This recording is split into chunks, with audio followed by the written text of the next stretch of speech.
नहीं सवाल समझ रहे हैं? अंक और घात। देखो संख्याओं को जब हम घातांकों का प्रयोग करते हैं तो संक्षिप्त रूप में कैसे लिखते हैं? ये लिखा है इकाई, दहाई, सैकड़ा, हजार। क्या लिखा है ये? 1000। 1000। तो हम इसको 3 जीरो है तो 10 को 3 बार लिखेंगे, 10 गुणा 10 गुणा 10, ठीक है।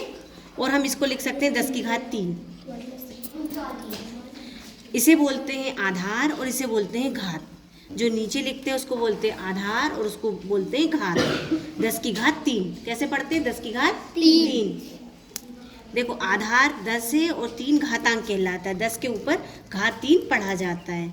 -1 की घात 5, इसका मतलब -1 का 5 बार गुणा। ये देखो 1 2 3 4 5, तो ये माइनस माइनस प्लस, फिर माइनस माइनस प्लस और फिर माइनस आ गया तो माइनस हो गया।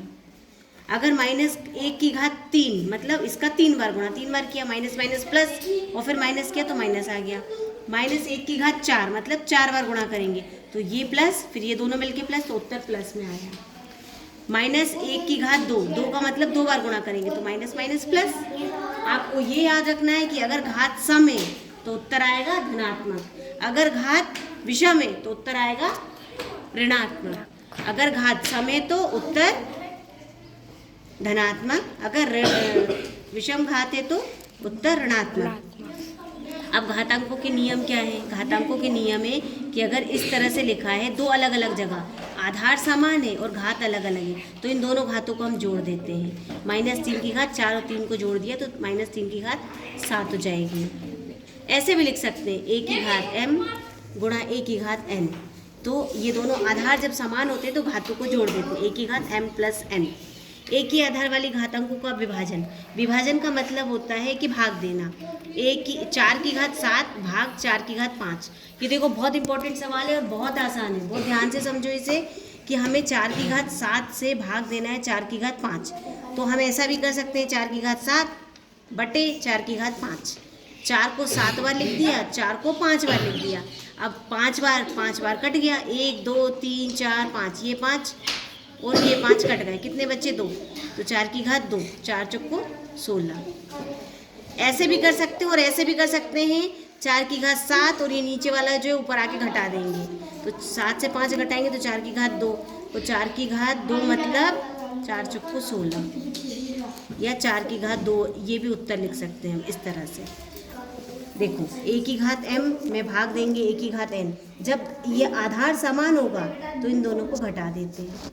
आधार समान होता है तो घातों को घटा देते हैं, ठीक है। जैसा कि यहाँ दिया हुआ है हमें, अगर ऐसा लिखा है एक कोष्ठक के ऊपर तो इन दोनों का गुणा हो जाएगा। 3 दूनी 6, 2 की घात 6, a की घात m कोष्ठक के ऊपर n तो m और n का गुणा हो जाएगा, तो a की घात mn। समान घात वाली घात का गुणन, दोनों का समान घात समान है तो इन दोनों का गुणा कर देंगे। 2 का 5 बार, 3 का 2 को 5 बार और 3 को भी 5 बार। जितनी बार घात लिखा उतनी बार गुणा करते हैं। तो हमने क्या किया, एक बार 2 3 को लिया, फिर 2 3 को लिया, 2 3 2 3 2 3, कितनी बार? क्योंकि दोनों 5 5 बार थे, तो ये हो गया 6 की घात 5 या 2 गुणा 3 की घात 5।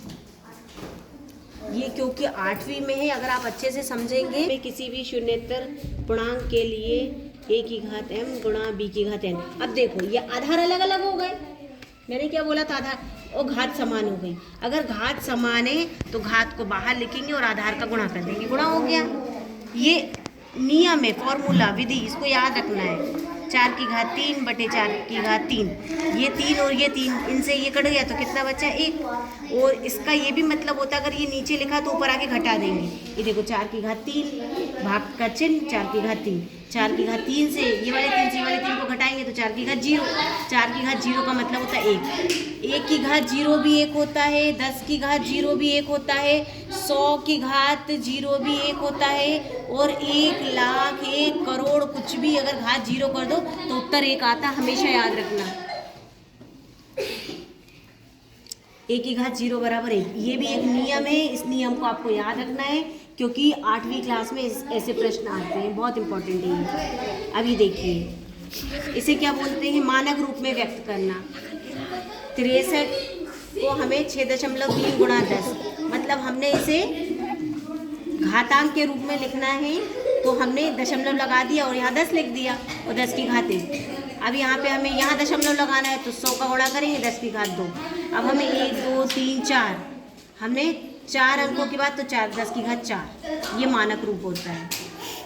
5 की घात 7 में घातांक कितना है? ये होता है आधार और ये होता है घातांक, तो ये है 7 माइनस 1 की घात 32। मैंने क्या बोला था, अगर सम होगी घात तो उत्तर क्या आएगा? धनात्मक, और विषम होगी तो ऋणात्मक। तो यहाँ 32 धनात्मक सम है या विषम? सम है तो उत्तर आएगा 1। और 8 की घात 5 में आधार है, आधार इसे बोलते हैं, तो उत्तर आएगा 8। 343 को 7 की घात के रूप में लिखना है, तो इसको जब घात में लिखना है तो सबसे पहले हम इसका निकालते हैं एलसीएम। जब हम एलसीएम निकालेंगे तो 7 3 बार आएगा, 7 गुणा 7 343 343, तो हम 7 की घात 3 लिखेंगे। अब इसे घात के रूप में लिखना है, 2 की घात के रूप में, तो इसे 2 की घात 2 2 की घात 2 2 की घात 2 2 की घात 2 2 4 6 8, तो 2 की घात 8। ये वाला प्रश्न है प्रसारित, ये दूसरी क्लास में है प्रसारित करना।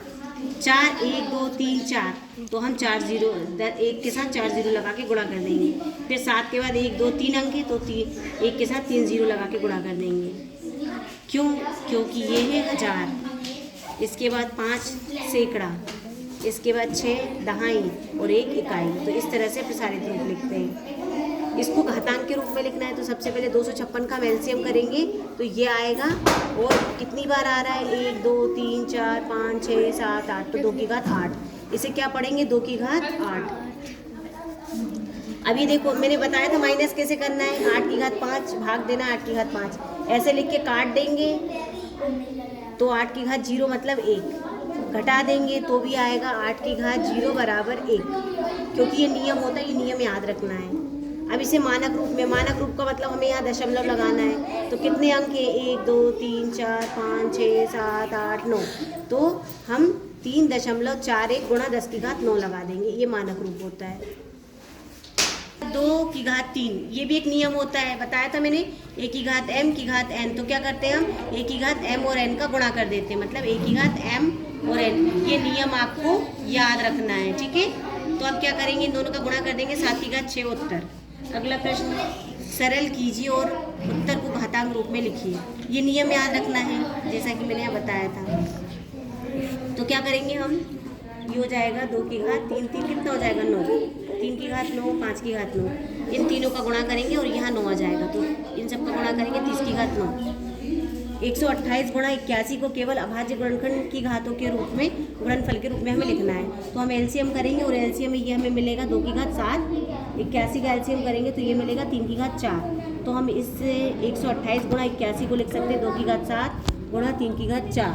अगला प्रश्न हमें बताना इन दोनों में से कौन सा बड़ा है, तो हम इन दोनों को अलग अलग हल करेंगे। किस प्रकार से हल करेंगे? 7 की घात 2 गुणा 3, तो 7 को 2 बार गुणा करेंगे और 3, तो उत्तर आएगा 147। फिर 7 की घात 2 की घात 3, तो इन दोनों का गुणा हो जाएगा 7 की घात 6, 7 का 6 बार गुणा करेंगे तो आएगा उत्तर 1,17,649। अब इन दोनों में हमें बड़ा दिख रहा है, ये बड़ा है, मतलब 7 की घात 6 जो है वो बड़ा है 7 की घात 2 गुणा 3 से। तो इसका उत्तर है कि 7 की घात 2 की घात 3 बड़ा है। शनि के बीच की दूरी, हमें ये शनि और यूरेनस के बीच की दूरी, सूर्य और पृथ्वी के बीच की दूरी, इन तीनों की दूरियों में कौन सी अधिकतम है? तो हमने ये दूरी को लिख दिया, तीनों की दूरी लिख दी। हम इन तीनों में देख पा रहे हैं सबसे अधिक दूरी जो है वो शनि और यूरेनस के बीच की दूरी है।